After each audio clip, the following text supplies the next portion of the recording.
लोक आस्था के महापर्व छठ का तीसरे दिन का तीसरा चरण आज संपन्न हुआ।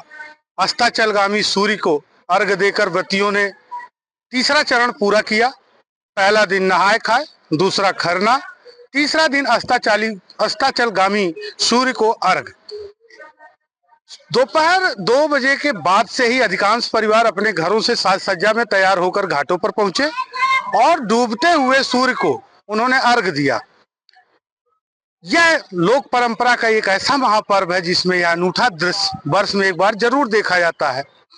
अस्त होते सूर्य की किरण प्रत्युषा को इस कामना के साथ अर्घ दिया गया कि हे देवी, आप उषा के रूप में दूसरे दिन सुबह आए और हमारी मनोवांछित फल की कामना को पूर्ण करें। व्रतियों का उत्साह, उनके परिवार की भागीदारी, युवा पीढ़ी उन परंपराओं को सीख रही, ये तमाम दृश्य, लोक आस्था के गीत भी लोगों ने खूब गाए। ढोल नगाड़ों के बीच दौरा लेकर परिवार का मुखिया कुनबे के साथ आया घाटों से। कुछ परिवार तो ऐसे हैं जो घाट के किनारे, आपको दिखाएं, घाट के किनारे बने मंदिरों में ही रात विश्राम करेंगे, यहीं रात गुजारेंगे और यहीं पर भोर में वह फिर माँ गंगा के कलकल बहती धारा में खड़े होकर के भगवान भास्कर को, उदीयमान भास्कर को उषा की किरणों के साथ अर्घ देकर 4 दिवसीय महापर्व अनुष्ठान संपन्न करेंगे।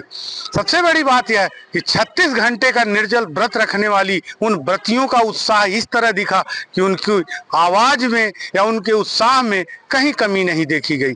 हरिद्वार लगभग हर की पैड़ी से और आगे तक 18 से 20 किलोमीटर का घाट, कोई घाट ऐसा नहीं था जहां पर व्रतियों का, अनुष्ठान करने वालों का, उनके परिवार का और श्रद्धा उत्साह का भाव न उमड़ा हो। छठ महापर्व का बहुत बड़ा महत्व है। इसमें डूबते हुए सूर्य की भी आराधना होती है और उगते हुए सूर्य की भी आराधना होती है। परसों खा नहा के ये व्रत हमारा स्टार्ट हुआ था। कल खरना का त्यौहार बना, आज निखंड है।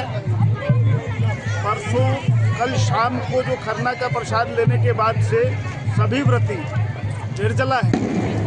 आज सूर्य भगवान को अर्घ देने के बाद, कल सुबह प्रातः उगते हुए सूर्य को अर्घ देने के बाद ये व्रत संपन्न होगा और उसके बाद व्रत पूर्ण होगा। और क्या महत्व रहता है, लोग मानते हैं कितनी? छठ का बहुत बड़ा महत्व है भैया। आदमी का जीवन सुधर जाता है। ये ऐसा एक व्रत है जो साक्षात देव की हमारा आराधना करते हैं।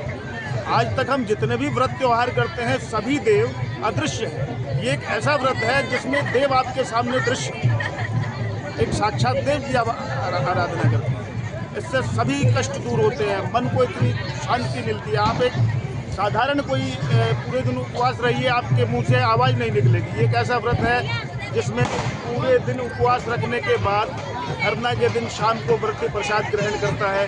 उसके बाद से पूरी रात, पूरा दिन, फिर पूरी रात, फिर उगते हुए सूर्य को जल देने के बाद ही वो जल भी ग्रहण करता है। व्रत एक सामाजिक समरसता का भी प्रतीक है कि जैसे सबसे पहले ये डूबते हुए सूर्य की हम लोग आराधना कर रहे हैं। मीन्स क्या कि हम अगर किसी कमज़ोर आदमी को सहायता करो, उसके बाद सामर्थ्यवान को तो सब सहायता करता है। तो ये एक सामाजिक समरसता और मानवता की भावना को उदित करने का भी ये व्रत है।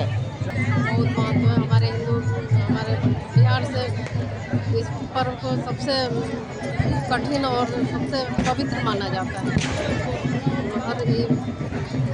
खरना के बाद आज सूर्य को जल देंगे, प्रार्थना करेंगे, क्या रहता है? जल दे के अपने बच्चे, अपने घर परिवार के लिए सुख की कामना करते हैं, शांति के लिए।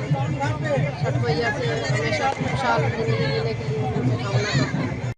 अगर आप ये वीडियो YouTube पर देख रहे हैं तो हमारे चैनल को सब्सक्राइब कर बेल आइकन दबाएं और Facebook पर देख रहे हैं तो हमारे पेज को लाइक करें।